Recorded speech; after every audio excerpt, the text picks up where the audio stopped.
Hi guys, welcome back to the channel.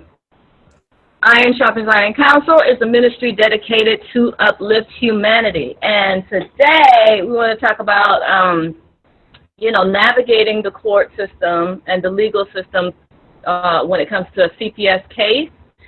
So today we have Katherine and Trey together. It's a little bit of a panel situation, but I have Katherine on the phone. I don't even want to move it because it was such a mess trying to get this thing together. So she's on the phone on my actual, mobile phone. And so Katherine is going to talk about her experiences, and hopefully we can, see if we can, what is the word I'm looking for? Join, our forces and navigate the system so that we can get more remedy, more wins, more solutions for more, to reunite more parents with their children. So, Katherine, and I did get a chance to review the notice of liability that was instrumental in one of the CPS cases. So, take it away, Katherine. Thank you so much for being here, by the way. Yeah, thank you, Ann.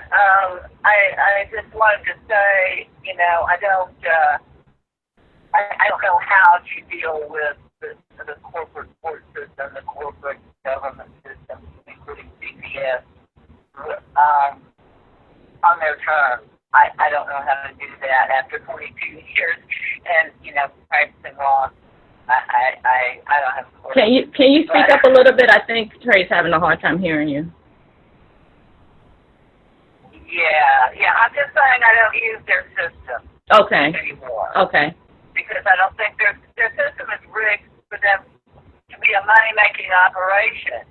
And I don't see how to make that system work for us. Like it says in the Bible, a man cannot serve more than one master. Mm-hmm. And I don't want it to be the one they serve in their corporate state system. And that's the beauty of the impact protocol that takes you out of the system to a superior jurisdiction. I urge everybody to look at that. That's a very visually intuitive diagram, and that shows that the common law system, the constitutional system, is all outside and encompasses their state corporate system. So we have higher authority than they have. They have authority over their employees. Yeah, that's what their statutes and bylaws are written for. But we're just the chattel. So if we go in on their terms, we're going to get treated like the chattel we have in their mind intended to be. So I don't want to participate in that. I don't see any tricks that other than, I guess you could bribe them. Maybe that would work in their system. But I don't know how to win on their terms when they've perverted the language. We can't even use normal English words without wondering they have some twisted corporate meaning to those words that we don't know about, they didn't tell us about. Yes. We can safely ignore what they did because it's all created by fraud. Yes.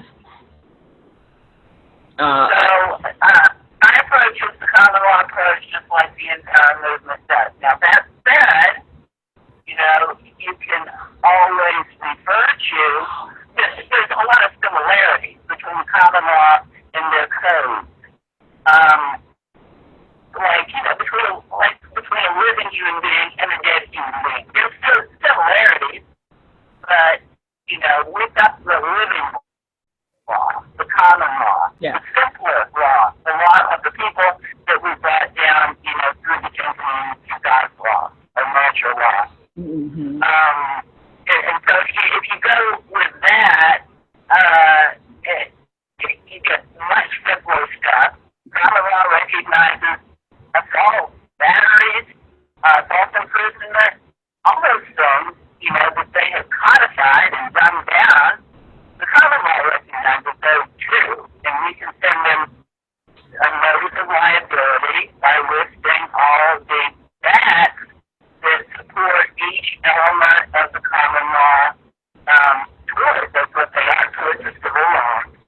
So can you tell us, Catherine, how it made a difference, the notice of liability that you customized from the meter, the smart meter, to the CPS case that you were helping the mom? How did that impact the case? She would never really tell me how it did. All she said was that she had expected to have the right terminated the following day, that she used the protocol somehow, some way. I don't know how she did it. It was not meant to be used in open court. I don't know if that's what she did or not. But she said that then they gave the kids that on a temporary basis. Okay. And she had. She was happy with it, but she thought that was good. Okay, Trey is having a hard time hearing you. Let me see if, hold on. I had turned the volume up on the phone, so maybe that's what happened. I was trying to see if that she could hear you that way. She said that, Catherine said that the notice of liability, she's not really sure if the mom used it, but she knows that after she sent it, that the mom was given temporary, temporary, would you say temporary possession of the children, right? Yeah, now she told me she did use it, but I don't know what she means by that. I'm sorry. She said that she did use it. She did use it. So, then the next thing you know, she sent it to the mom, and then the next thing you know, she was given temporary custody. Whereas prior to that, they were giving her a hard time and not wanting to give her the children. Typical. She was expecting to have her rights terminated. She said she was expecting for her rights to be terminated, and then when she turned that in, the notice of liability, now she was given temporary. So you see, they never want to, they always want to save face and never want to give you the win and have this, in the open record. But this is what she was actually expecting, for her rights to be terminated, her parental rights to be terminated. So, do we know, did she file it into the court, or did she send it to one of the corporate officers? That's what I don't know. I don't know any of the details of that. She don't know. Wouldn't go in. She wouldn't tell her. Maybe they put her on a gag order. You know how they operate. They're very, very devious. But she was that's huge, though. She was expecting to lose all parental rights. And now all of a sudden they made such a 390, degree turn. Come on now. That's crazy. Yeah, they're not in the habit of backtracking. But I don't know how. Yeah, she knows she used it, but she don't know how. So if you could track that down somehow, Catherine, that would be very, very helpful to all of the cases that, that we're trying to, help resolve. Right. Of course, that just because something works for one person in one scenario with the way they did it doesn't mean that... Oh, yeah. I'm experienced enough to know. Did you... Yeah, everything, and they get better. They get better at adapting to us, just like we get better at adapting to them. Absolutely, we get better. Did you hear her, Trey? She said we get better at adapting to them, and just like they get better at adapting to us. So we just adapt and we change. And I always say, it's almost become my catchphrase. Everything is trial and error until it works for you. I can't stress that enough. Everything is trial and error. Everything is not going to work for everyone because there are just too many variables. But we try and we see and we test and we adjust and we pivot and we, change according to whatever, we have to just respond to whatever is given and presented to us. And we just continue on. We continue the fight until we get the solution and the remedy that we are seeking to our satisfaction. And you just don't stop. You just hold on and you continue trying. But everything is not going to work. But I just want to stress the point that you just said, Trey. They do not circle back and give parents. If they already have you, pegged for, a monster and they don't want to give that. That is rare. And she was expecting, Katherine just said she was expecting to lose her parental rights during that next hearing. But after the NOL, the notice of liability, they gave her temporary custody, but, unfortunately we don't know all of the details as to how and, who she sent it to specifically. So is that someone that you could circle back to and talk to, Katherine? Yeah. Okay. So she's going to try to, get the particulars and, and that would be great. So yeah, Trey, what do you want to? Well, I was interested. I had looked at the notice of liability a while ago because I was thinking about using it too. So I'm really curious in who she sent it to that had the effect. For me, I'm like, I'm going to send it to everybody. Everybody's getting a copy. So I was really curious because what we did in this particular case is I had sent them a memorandum of understanding based off of some of the things that they had said and promised, just to make sure we all understood that, hey, you guys made promises. They admitted that they no longer, that the parent was no longer under any obligation to perform for CPS, that there were no further classes for her to take, and that there was no reason for them to not work towards reunification. They admitted that openly. So once that was done, I already know. So I sent them a memorandum of understanding to say, hey, you guys said that she has no other obligation, that there's no other reasons behind you keeping the kids away. So what happens now? Are we going to move towards reunification or not? They gave me specific steps that they planned on taking in order to get to that goal. And so now it's just a matter of holding them up to their promise. So once I sent the memoranda, I let them understand that these are the things you promised. You're taking liability if you break the promise and the children aren't returned. And the way you're going to do that is the next time you file a motion, the next time you perform under this particular agreement means that you also accept the fiduciary responsibility of an acting parent, a non-custodial acting parent at that. And so what happened later on, there were some other things that happened in between, but initially they were just doing with the kids what they wanted. The foster family was leaving the state and everybody was just agreeing to that. After all that was done, they started asking permission. Okay. Then there was like, can we take them to here and there? No. As a matter of fact, no, you can't.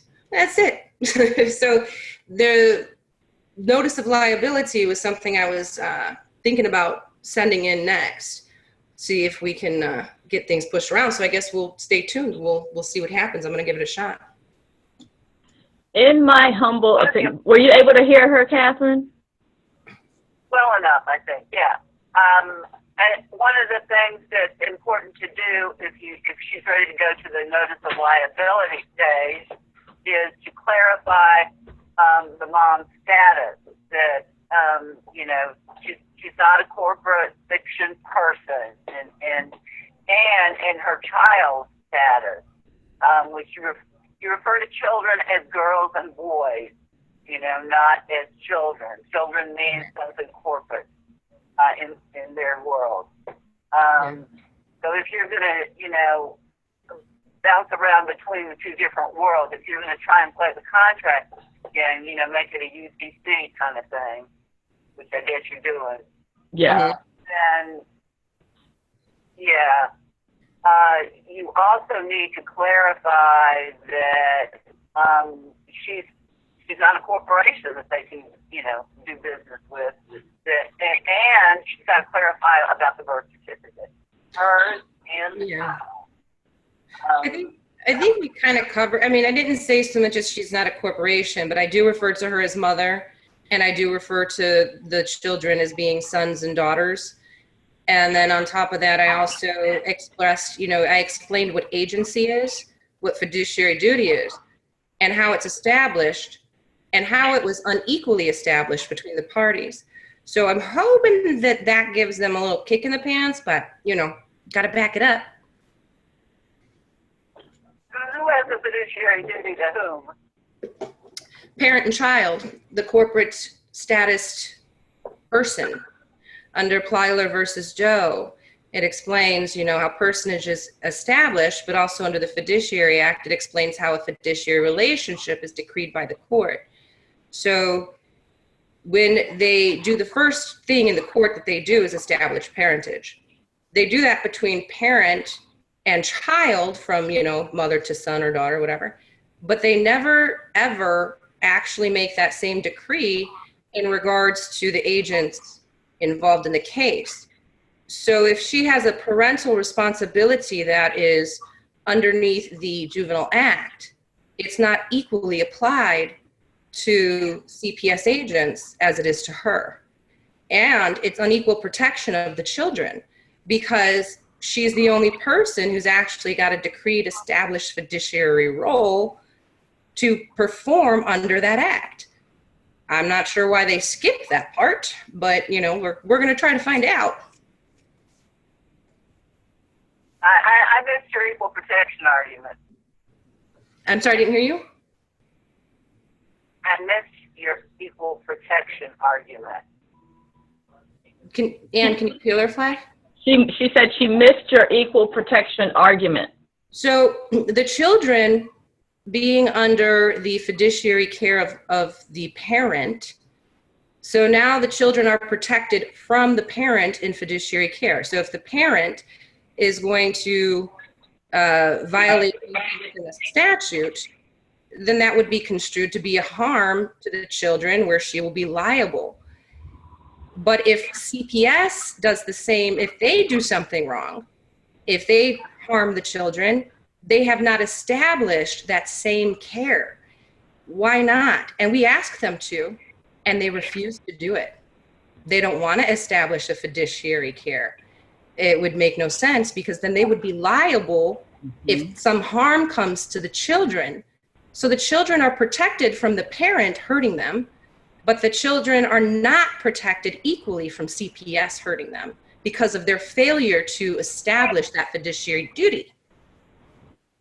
Do you know if the Supreme Court has established that in the Deschaney case that the state owes no duty of protection to children?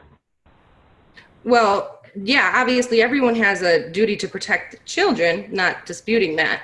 It's the problem with the way that they're accomplishing what they're accomplishing is that the fiduciary duty from CPS is to the state and the trust. In this particular instance, not all juvenile acts or enactments are private, but this one is.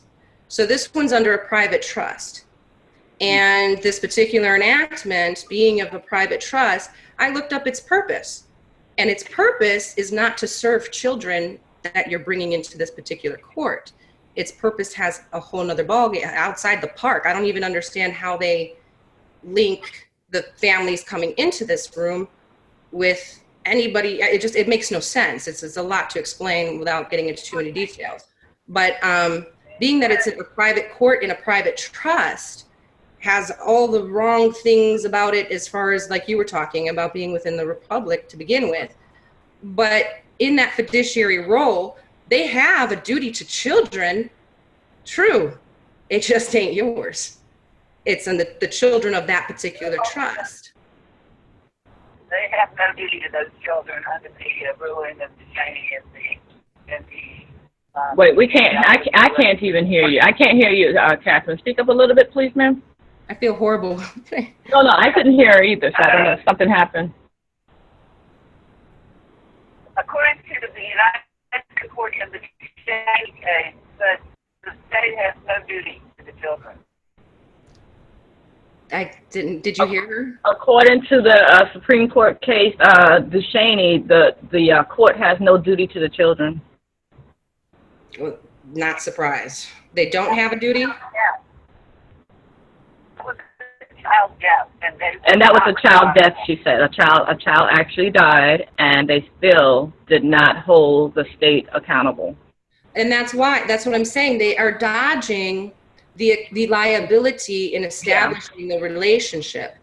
So the courts and the CPS agency don't establish a relationship. As we know, this is a corporate offer of contract. Yes. In corporate law, in order for us to be able to do business together and then assume some sort of liability, we have to establish a relationship, and that's where the fiduciary kicks in. Mm-hmm. These people, not only are they not doing that in any case I've ever seen, but we actually ask them, if you want to hold out that your intentions are to protect these named children, if you would like to show us that you intend on protecting them from all harm, then all you need to do is show me your intention by signing up for a fiduciary duty of care named inside of the statute you're using. We're not asking you to do anything weird or unusual or out the box. I'm saying, why don't you then just allow us to decree you in court as being an acting non-custodial parent? And they won't. They won't. Mm-hmm. They know why they won't. I know why. We all know why they won't. And this is a little tricky because it means we can't really be in a contract. It's not of equal obligation. It's not of equal benefit. And it most certainly doesn't provide equal protection to the children, because the children are protected from parent, but they're not protected from court or CPS. That's not right. No, they do dirt too. Yeah. And that's the, maybe there's some good caseworkers out there, but if you happen to have one come across, why should they not? What is a good, reasonable excuse for them not to put themselves in a fiduciary dutiful role to the kids at hand? There's no good excuse. None. All equity maxims, all 13 or 14 or 15 maxims of equity.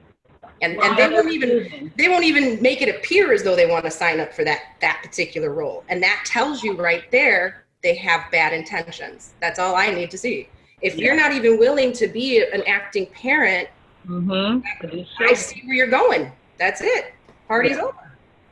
So I don't know. We'll see where, like I said, it's in the process. Hopefully we can get them to either agree to taking on the fiduciary duty of care, or your contracts are improperly ratified, because that means you're acting towards the principal and not the beneficiary.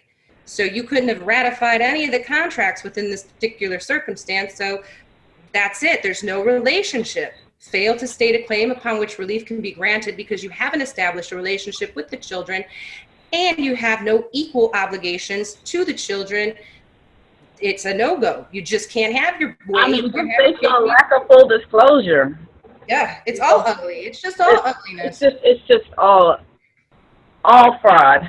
Yeah, I hate this game. Out of all the games that the courts play, this one I hate the most. This one is the most egregious to me.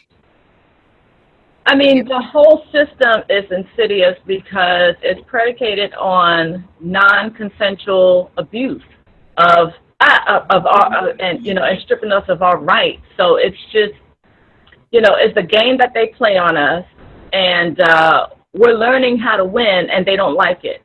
So that's what this platform was created for, is to, spread the knowledge to the masses, because I'm tired of hearing these absolute horror stories of children being separated. I'm talking about babies too, not older children. Any child is any boy, any girl, but babies literally ripped out of the mother's or father's hands. It has to stop. And so, again, our YouTube audience out here, just please know that we're having a meeting of the minds. That's why I have these live, sessions, interviews, people like Trey here, people like Katherine. We're in this fight, it's a labor of love, and we want everyone to win. We don't want to just keep this information to ourselves. We are out here in these trenches, and we are working with parents and trying to reunite families and make families whole again, because otherwise this fraud is going to continue. If we don't do something and come together, we're already too divided. We need to come together. And so we have this platform, so we need your love, we need your support. And so, we have the courses. Please support us as educators and providers of this, information and this knowledge that we put together to, help resolve the issue of the learning curve. If you put this information together, if you took the time that it really took for all of us to get together and get this knowledge to the level where we are, it would take years out of your life.